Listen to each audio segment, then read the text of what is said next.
Kaibigan, alam mo ba na may pisong barya sa Pilipinas na mas mataas pa sa 100 ang halaga? At ginawa ito para kay Dr. Jose Rizal sa kanyang ika-150 anniversary, mga kaibigan.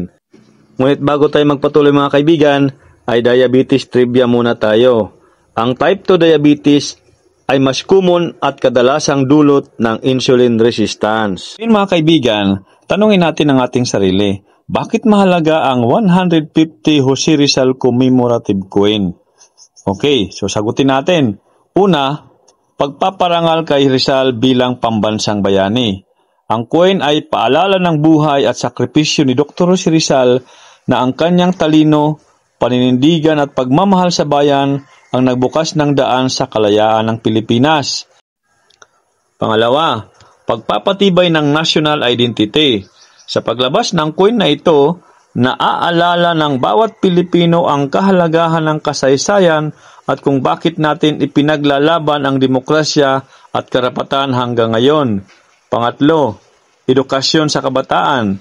Dahil kakaiba ang denominasyon ng 150, maraming bata at kabataan ang nagtatanong at nagiging interesado sa kasaysayan at buhay ni Rizal. Ang barya mismo ay nagiging teaching tool. Pang-apat, simbolo ng pagkakaisa. Ang commemorative coin ay nilikha para gunitain ang mahalagang taong pangkasaysayan. Sa ganitong pagkakataon, nagkakaroon ng iisang pagdiriwang ang buong bansa. Panglima, cultural and historical artifact. Hindi lang ito pira. Ito ay piraso ng kasaysayan na maaaring ipasa sa susunod na henerasyon. Pinapakita nito kung paano ginugunitan ng Pilipinas ang mga bayani at mahalagang okasyon. Pang-anim, pagsuporta sa numismatic heritage. Ang pagkilala ng special coins ay nagpapalakas sa interes ng mga Pilipino sa coin collecting, heritage at pagpreserba ng ating pambansang simbolo. Kaya kaibigan, kung mayroon ka nito, hindi lang ito barya.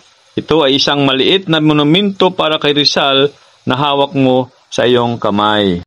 Kaya kaibigan, kung mayroon ka nito ngayon, hawakan mo na, itago mo na at i-preserve mo na dahil balang araw tataas at tataas ang value nito.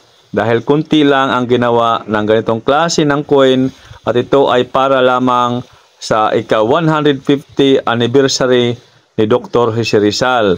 So ano pang hinintay mo kaibigan? Mag-like at mag-share ka na sa ating channel. At siyempre, huwag mong kalilimutan mag-subscribe. Maraming salamat sa patuloy ng suporta sa ating channel.